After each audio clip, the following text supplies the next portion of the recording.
This is Wehman, Brunson, and Vernuccio, Inside the News.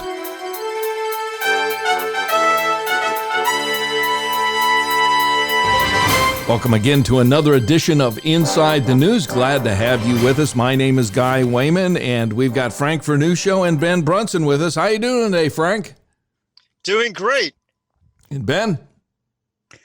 Good afternoon, gentlemen. It's a pleasure to be with you both. All right, and now let's look at what's going on here as far as with the news and all. We've got so much on our plate today, Frank and Ben, that it's almost we don't know where to start. We've got the Flynn case, which is now unraveling, and D&I Director Grinnell, he has literally opened the floodgates up of what's going to be happening here, and documents are going to be flowing out. We're going to be talking about that. And then we've got what's going on with the coronavirus and the reopening of the United States. But let's just talk about the Flynn case here first. And Frank, just go ahead and kind of get us started today. Well, the central question right now, the one that's looming above everything else, is how far up does a conspiracy to frame General Flynn actually go? There is a greater indication as each day passes that this was not simply the work of an underling, but went straight up to the Obama White House itself. If that's the case, what we're going to be seeing in the next couple of days, weeks, and months is how courageous we are as a society to punish lawbreaking, no matter how far up the chain of command it actually goes. There is, as they say in detective novels, an MO, a modus operandi of the Obama administration, which totally disregards the Constitution and the law specifically. We remember Lois Lerner at the Internal Revenue Service, who used her agency as an attack dog against the Tea Party.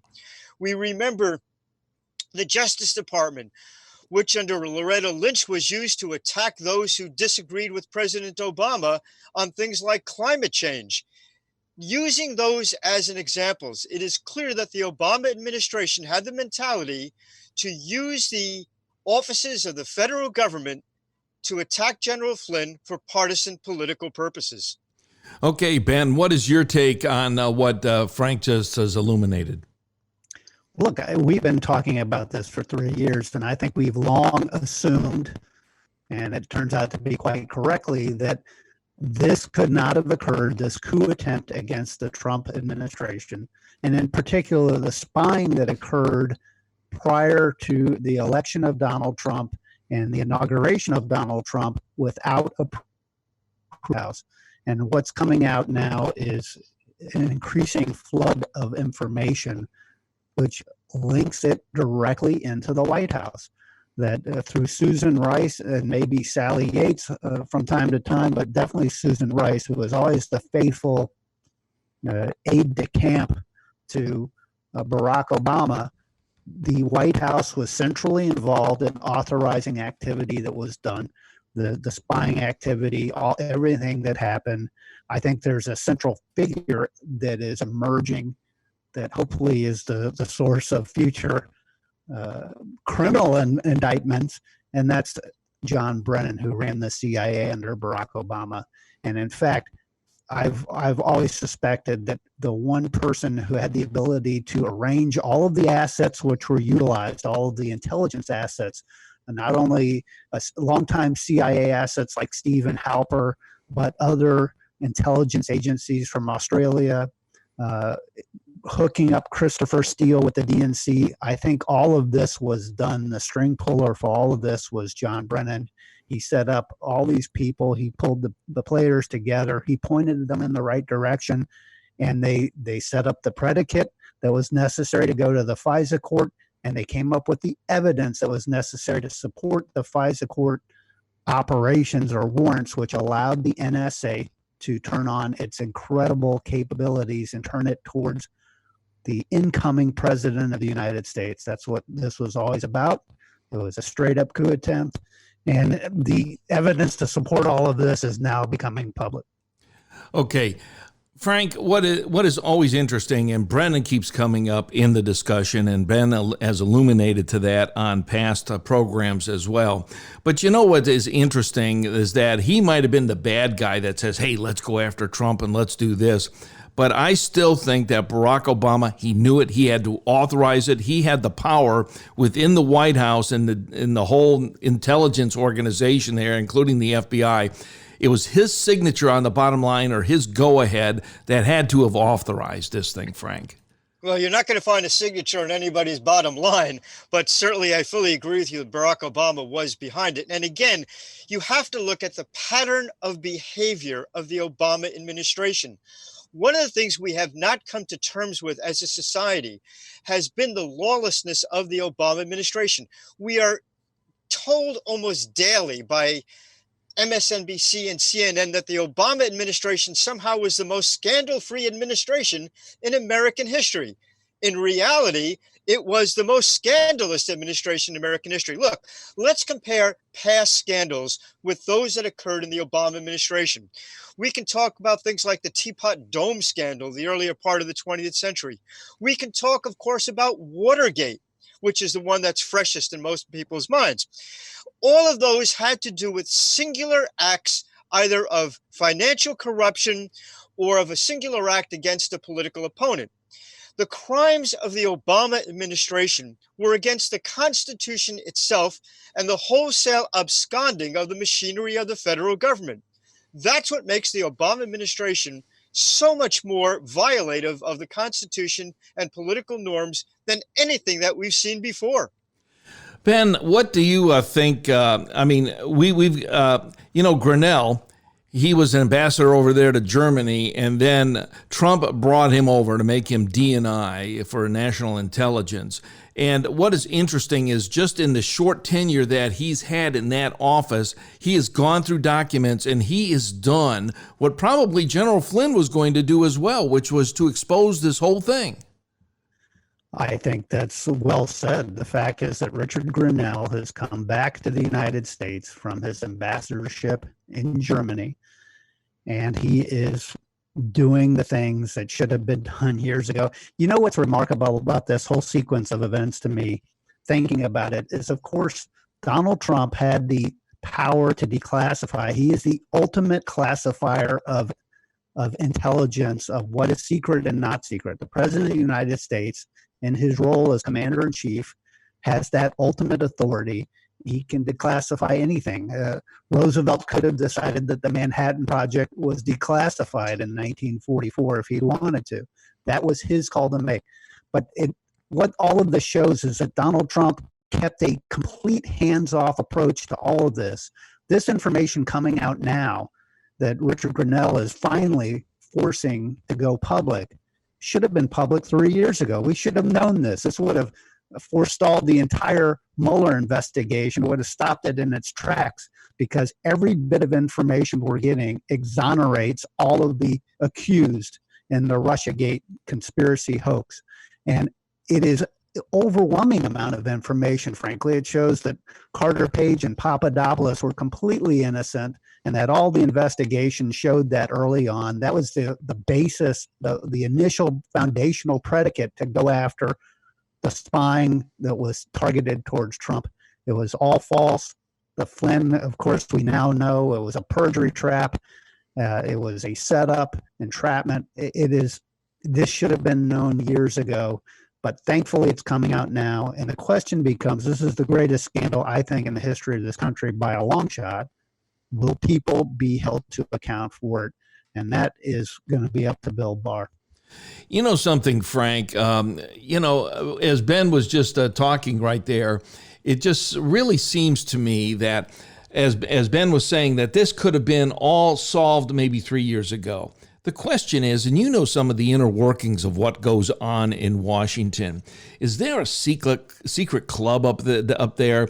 Do they, not do they have to belong or join or whatever, but are they afraid of something that they would not go that extra distance? Because obviously Grinnell, he walked in, Flynn was going to walk in and do these things of declassifying and exposing the documents. And even when we had the House of Representatives for the first 2 years of Trump's administration, we got nothing of as far as the release goes. And it's almost like they were afraid of something. What do you make of that, Frank? Well, perhaps the more accurate name for that secret club is the deep state, which we've been talking about for quite some time. Hillary Clinton once made a comment that if she went down, in other words, if she was actually brought to trial, she would take half of Washington with her. Wow. And I think what that indicates is that there are a number of people who are sort of wrapped up in all of the uh, circling of power within a small group of people, power not given to them by the Constitution, but power taken by bureaucrats and bureaucracies. That's really what we're dealing with. That's why Trump has had such a rough time since day one. Paul Ryan, who you referred to when saying that the Republicans had the House in the first 2 years of the Trump administration, Paul Ryan was part of that Washington insider group. How many times have we seen stories of political insiders, people in Congress, people in the bureaucracies who seem to be getting vast amounts of income from sources not even remotely related to their government jobs? Income, for example, from China. We talked about on our program a couple of months ago, in fact, Hunter Biden flying to China aboard Air Force Two, while Joe Biden, his father, was VP and coming back with $1.5 billion deal in his pocket.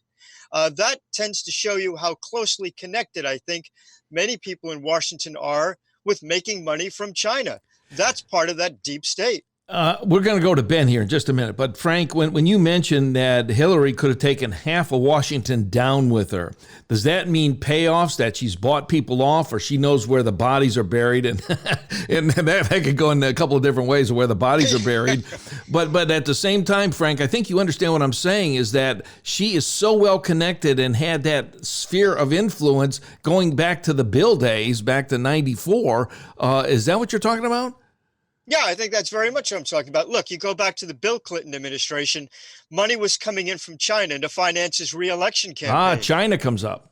China comes up again. I think China, in many ways, is going to be the central issue in a lot of this.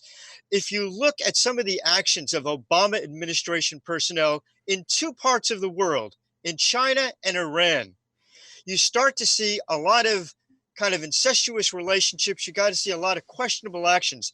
How does John Kerry get away with continuing to advise Iran and how to get around American sanctions? All of this is part of a piece. Okay, Ben, let's bring you in on this discussion here before we close out this first segment.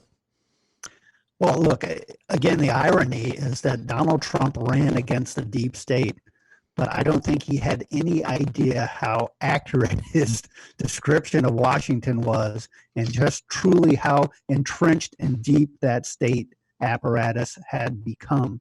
He did not appreciate that all these people were operating against him. So when Donald Trump came in and all this is going on and he took a hands-off approach, he was trusting the professionals in the Justice Department and the State Department and elsewhere to handle this professionally. What he didn't realize until it was too late was that these same professionals were engaged in an active coup attempt against him. So he trusted people like Comey. He should have fired Comey day one, of course, along with a lot of others like Rod Rosenstein. But he trusted these people because they were the professionals, and he was duped.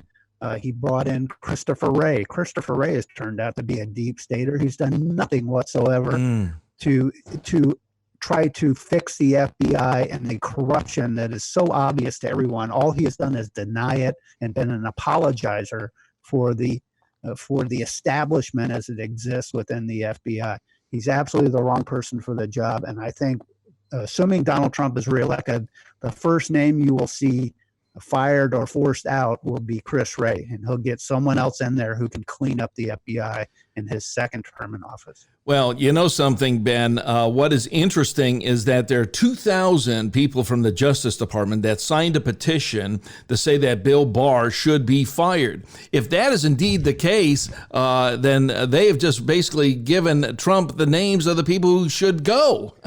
That's exactly right. There's your shopping list right there of the deep state. Bill Barr has been incredible. He has actually applied justice and fairness and taken a rational approach and used the Constitution as his foundation for how we ought to go forward. A recognition that the president is indeed the commander-in-chief, elected and answerable to the people of this country. And the Comeys and the Brennans of the world had the opposite attitude. hey, we're the real government. We're just the president can come and go, but we're the ones who are going to run this country and its policy. And you saw that in people like Vindman, Colonel Vindman, who went in front of Congress, and his biggest beef against the president of the United States was that he didn't follow the recommendations that he got from the intelligence council that he received as to how to approach Ukraine. It's amazing. Of course, the president sets policy, and that's the way it should work and has always worked. And these people have to be cleaned out. All right, this is Inside the News. That was Ben Brunson, and he's the author of the Falstaff, Enigma, and Esther Sling. You can find Ben at benbrunson.com and amazon.com. Frank Vernuccio, he's with the American Analysis of News and Media. You can find Frank at usagovpolicy.com. Well, we're starting to do our video, and you can find us on our video channel, and it's on YouTube. And so go to WBV Inside the News, and we're going to be starting 6 years in June. 6 years on the radio. Glad to have you with us. We're going to take our first time out. We'll be back. You're listening to Wehman, Brunson, and Vernuccio, Inside the News.